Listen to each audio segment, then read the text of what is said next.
Welcome to Worldview Matters, discussing controversial issues, discerning current events, defending biblical Christianity. No topic off limits. And now, here's your host, David Fiorazzo. Hey friends, very important topic today. Thank you for watching and sharing the podcast and praying for us. Do you believe that silence equals consent? And we're going to be talking about the sin of omission today. And we're going to answer the questions. How have godly people been persuaded to let ungodlessness or godlessness reign? I'm going to go back to a quote from 1954. In recent history, President Eisenhower said, "This relationship between a spiritual faith and our form of government is obvious. Man is endowed by his Creator, born in the image of God." There's a brand new book out. I need you to mark on Amazon or go to AmericanMinute.com. The book is by Bill Federer, William J. Federer. It's called Silence Equals Consent. And on the bottom it says, "Speak now or forever lose your freedom." And this is coming from someone who was just removed a video that I did, a podcast last week from YouTube. It was taken down. Many of us have been censored, shadow banned, but we still continue to speak. But they are going to continue to come against us. But being silent is never the right option. What did the disciples say? We must speak about things that we have seen and heard. We must obey God rather than man. Let me bring in author and historian Bill Federer. Thank you so much for your time today, brother. I'm looking forward to diving into your book. Oh, great to be with you.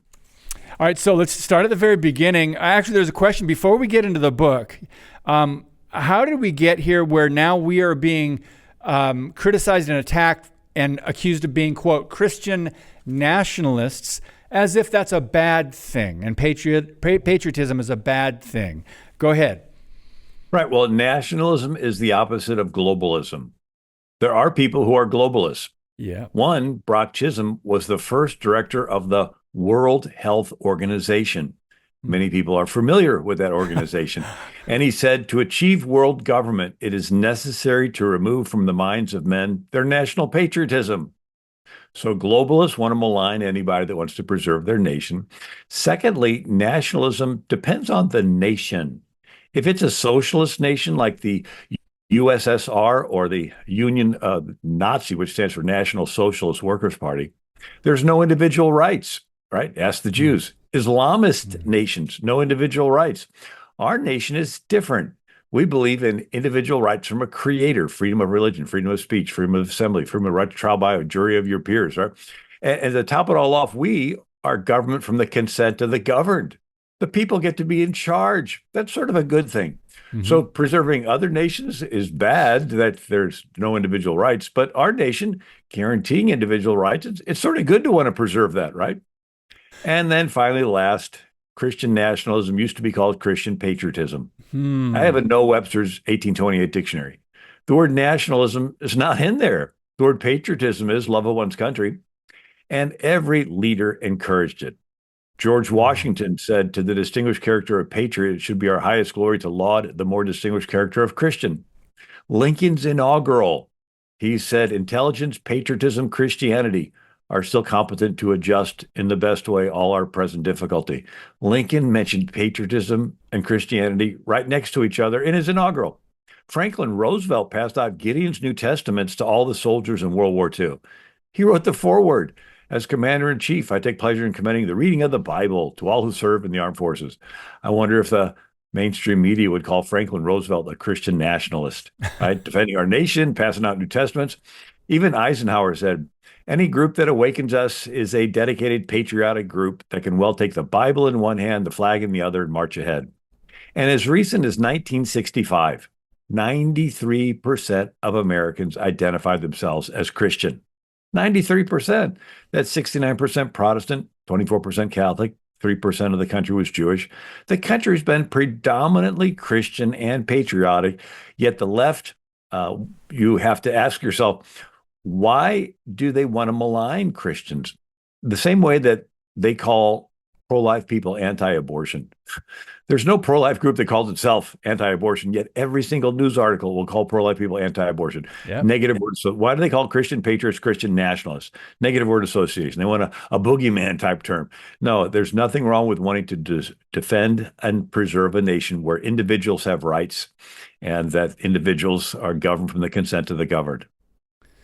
We're in a really dangerous place, Bill, and I know you talk about this, and you've been writing about this, speaking about this for years, where believers not only need to know our history in America, first of all, know the Bible, then our history in America, and then world history. That helps to understand who we are and where we came from, so we can be thankful for what we have. I want to ask you, recently, this was several months ago, Pastor Jack Hibbs did the opening prayer in Congress, and it was offensive because he used the name of Jesus, and he mentioned God the Father, and this was seen as a bad thing, and they called him Christian nationalist.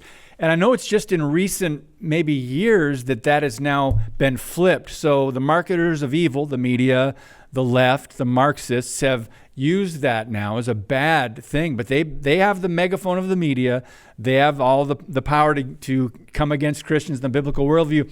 So your thoughts on that prayer and why at this time is that so offensive? You, of anybody, you know our history. Hopefully people that are viewing know more of our history, but you, my goodness, your books are amazing. So why all of a sudden do you think people now, it's a really dangerous thing to stand up and mention the name of Jesus?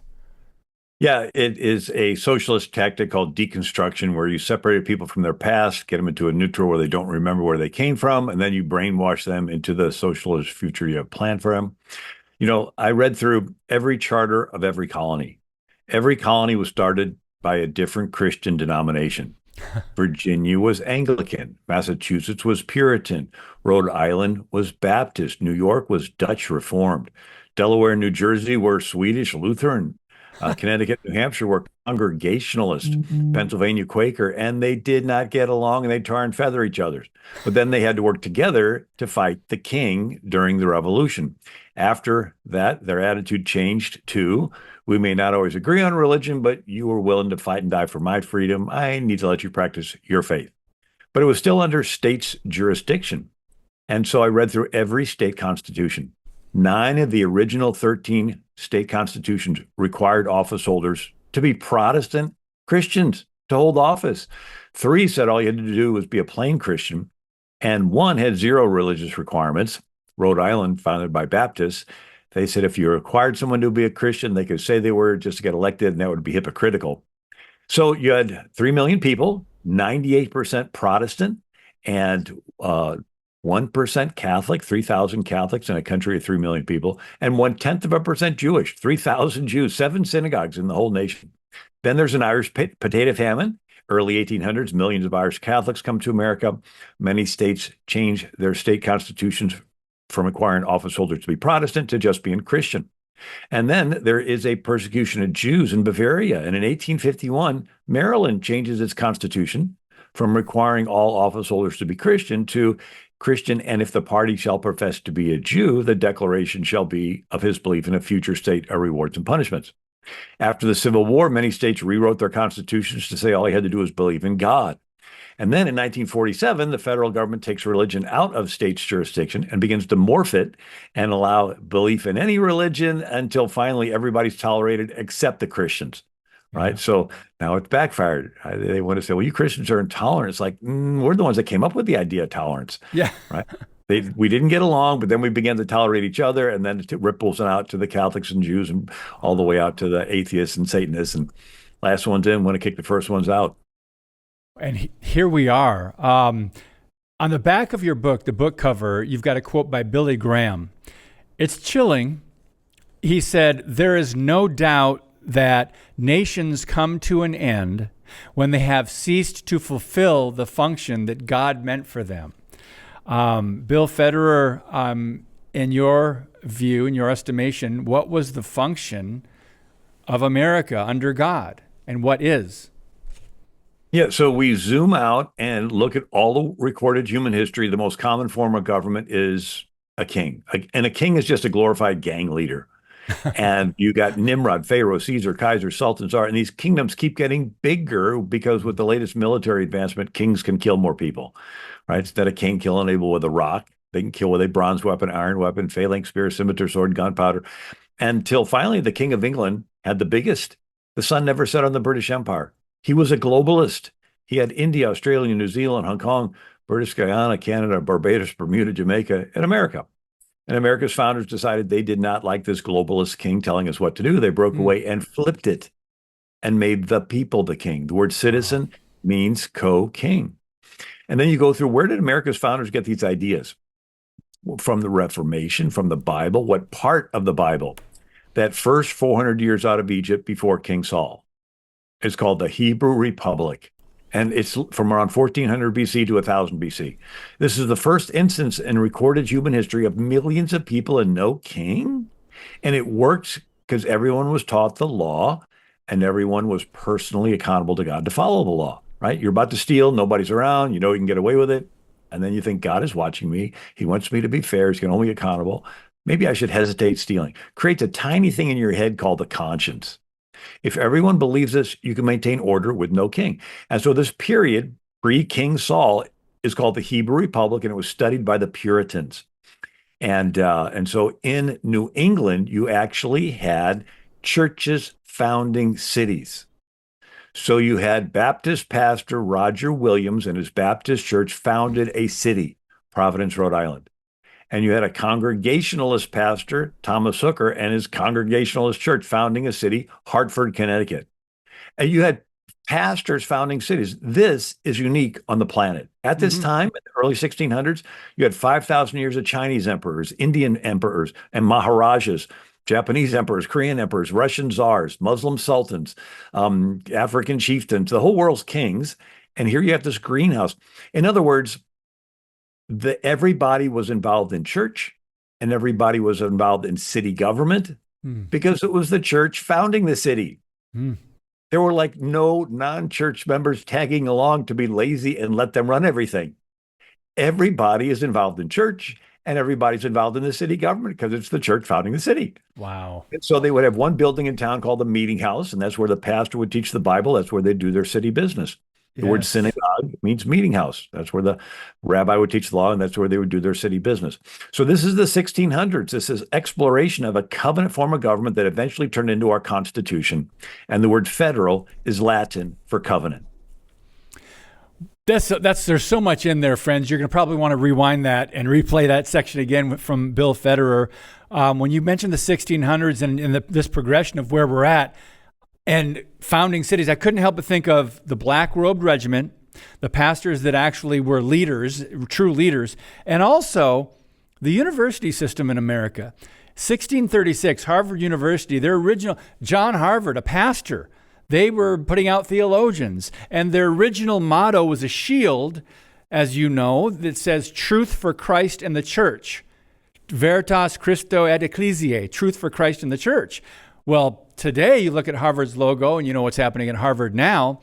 There's one word, veritas. Well, is it the truth when you remove Christ and the church from education, from the universities? Your thoughts on that before we have to take a break? Yeah, so the Calvinist Puritans that founded Massachusetts, founded Harvard, founded Yale, after a century, it got a little dry and it became just a plan. God has a plan for your life, your marriage, your family, your church, your government. And some took it the next step and said, God in his infinite wisdom already knows who's going to wind up in heaven. So don't even bother preaching the gospel. And they became unevangelistic. So David Brainerd got expelled from Yale because he said his professor was as spiritual as a chair. And so the Puritans now got nicknamed Old Lights. And so in the 1700s, you had the New Lights. And these were evangelists, revival, the First Great Awakening. And they said it's more than a plan. You have to have an experience with Jesus. And when you do, your life will change. And you won't do worldly things anymore, like bars and brothels and government.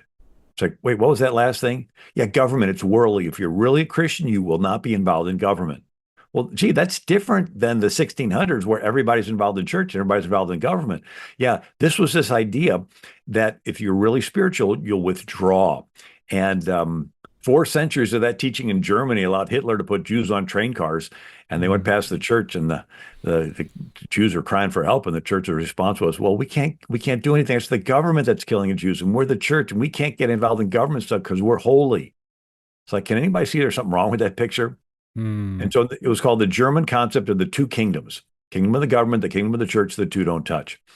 So where the Puritan said everybody be involved in church, everybody be involved in government, the Pietist says don't be involved in government because it's worldly. So it brings up a question. If all the spiritual people withdraw from government, who's left to be involved but the less spiritual? Yes. Because they're less spiritual, they'll yield to their ambitions, become power hungry and tyrants. So it's called the old light, new light controversy that went on in the early 1700s between the Puritans, but who had gotten a little dry, and then the revivalists that are holy, but so holy they withdraw from the government, allowing the government to go down the drain. That's fascinating because we can see, based on what you just shared, that's playing out today. Christians saying, oh, it's politics, secular, don't want to be involved. And by the way, we got to take a brief pause. We're with Bill Federer. The book is called Silence Equals Consent. When we come back, we're going to talk about Romans 13 and a misunderstood passage about submission to government on Worldview Matters. Next. Today's episode is brought to you by Freedom Project Academy. Take back your kids' education. FPA's fully accredited classical curriculum provides live, on-demand, and homeschool courses built on Judeo-Christian values. Request your information packet and save 10% on tuition by visiting freedomforschool.com. That's freedom, F-O-R, school.com.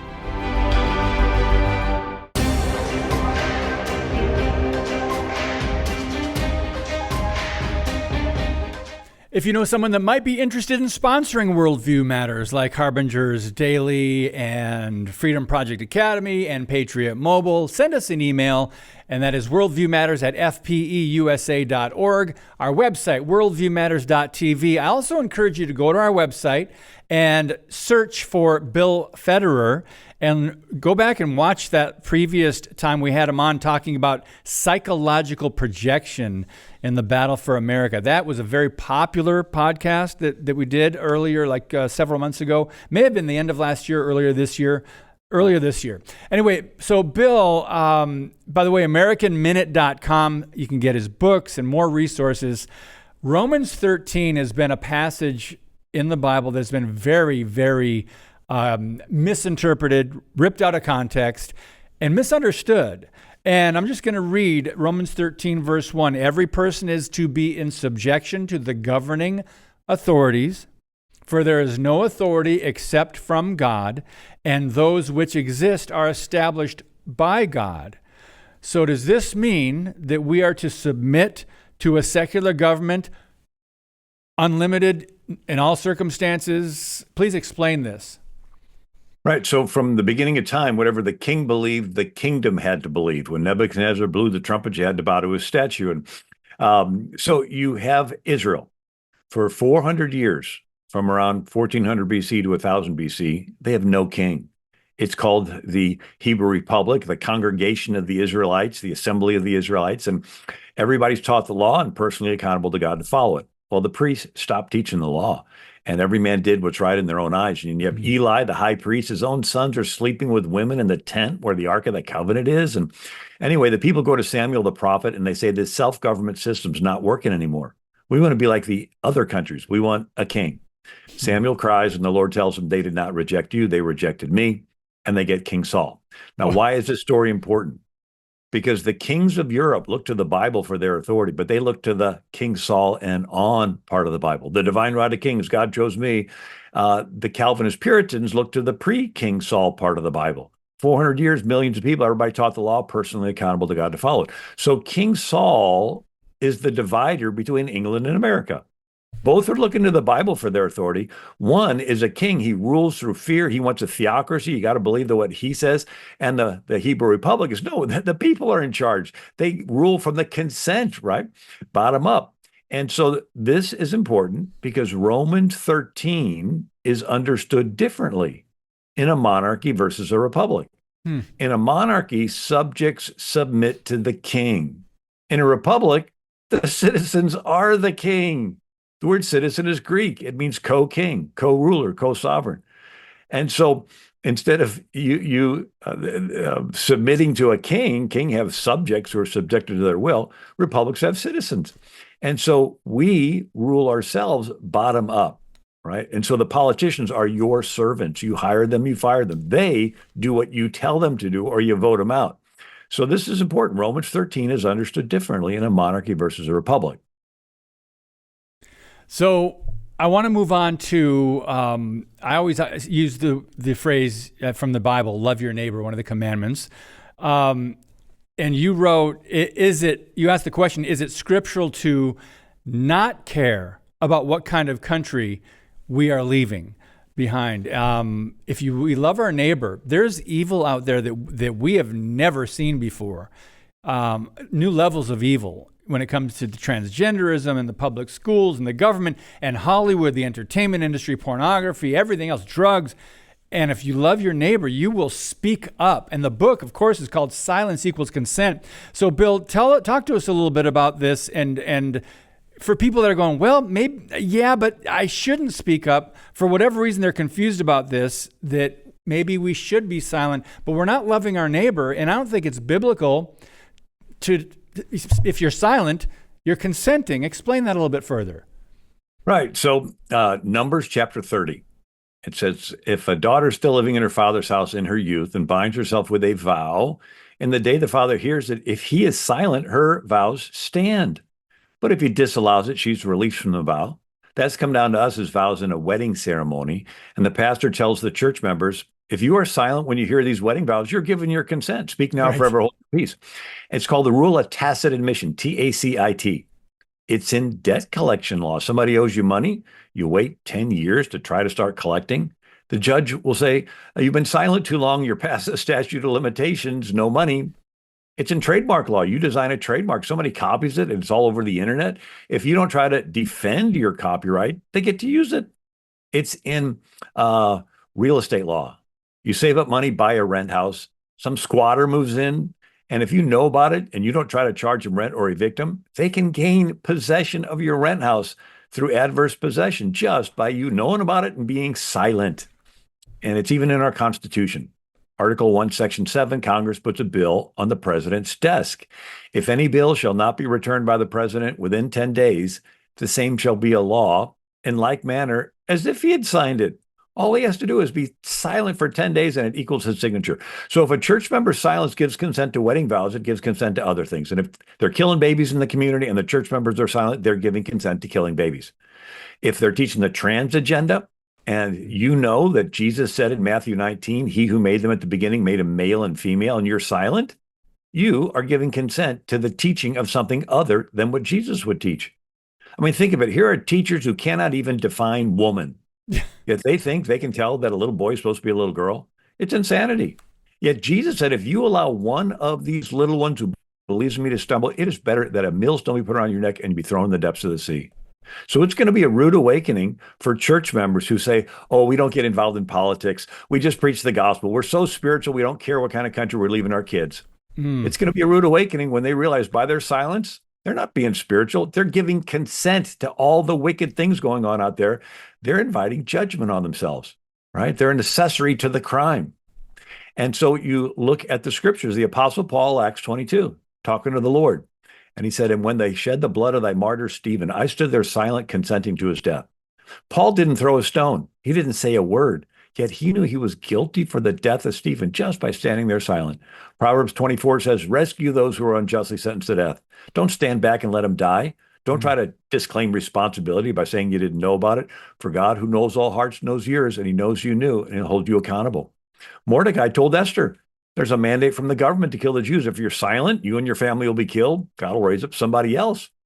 Now, an interesting chapter is Numbers 20. Moses and Aaron are called to the door of the tabernacle. And God says, gather the assembly, thou and Aaron, speak to the rock, water will come out. Well, they gather the assembly. Moses lifts up his rod and he hits the rock twice. Water comes out abundantly. End of the chapter, the Lord tells Moses, Aaron will not enter the land because both of you rebelled against my command at the waters of Meribah. It's like both. We just read the chapter. Aaron didn't do anything the whole chapter, didn't say anything. Yeah, that's just it. Aaron was at the door with Moses, and he heard God say, speak to the rock. When Moses lifted up the rod and hit the rock the first time, it probably took Aaron by surprise. When Moses lifted up the rod the second time, Aaron knew what was coming, and he did not protest. He didn't say, well, Moses, hold it. He was silent, and in that instant, Aaron was guilty. Moses's was a sin of commission. Aaron's was a sin of omission. You know, the verse that you mentioned, Leviticus 19:18, love your neighbor as yourself. Yeah. The verse right before it says, confront your neighbor directly so you will not be held guilty for their sin. Ooh. They're loving each other, and they're confronting each other. One translation says, rebuke your neighbor and you'll not incur their guilt upon you. And so it's this idea that if you, where there was no king, the people were the king, everybody was taught the law, everybody helped enforce the law. There's so much more that we could get into with you, Bill, because this is such an important topic. Through the years, this marketing of, Christians out of the public square, get rid of the salt and light so we can have our way, do whatever we want. It's really produced the separation of church and state lie, one of the biggest lies in America, that Christians should not be involved or speak up about moral issues or political issues. A minute and a half, just wrap us up with your final thoughts. Yeah, some people say, well, I'm not going to do anything. I'm just waiting for the rapture. I have a question. Who do you think you're going to meet when you're raptured? Jesus. Does Jesus love the little children? Oh, yeah. Do you think he might wonder why you didn't do anything to protect them? Ooh. I mean, we're not in North Korea or China where you don't vote. We're in America where the citizen is the king. The politicians are your servants. You hire them, you fire them. And even if we can't turn around, shouldn't we at least try? Maybe God is pulling back the curtain and letting evil expose itself to expose the condition of our hearts. If somebody can see them mutilating children and it doesn't bother them, they're giving their consent to that. And so it's, I tell people, imagine a guy watching football and you say, when was the last time you told your wife you love her? And it's like, I can't remember, but she knows my heart. It's like, I think we need to have a little marriage counseling here. People say, well, God knows my heart. Yes, he does. He wants to hear some words out of your mouth and see some actions. So the book, Silence Equals Consent, goes through this, that if you really believe something, it's going to come out of your mouth and it's going to come out in your actions and you're going to defend the children. Amen. Bill, thank you so much. I mean, we just scratched the surface of what's in the book. I went through the table of contents. My goodness, a lot of history that Christians need to know. Thank you. Friends, go to AmericanMinute.com and get this book. Get a couple so you can give one away to someone else, especially people in churches. Brother, I love you. Thank you so much for all you do. God bless. Thank you. All right, guys, make sure, I really mean that. Such an important book for this time. While we still have a voice, while we still have the platforms that we still have free speech. We've got to use it now while we can. Get the book. God bless you, and as always, keep speaking the truth about things that matter.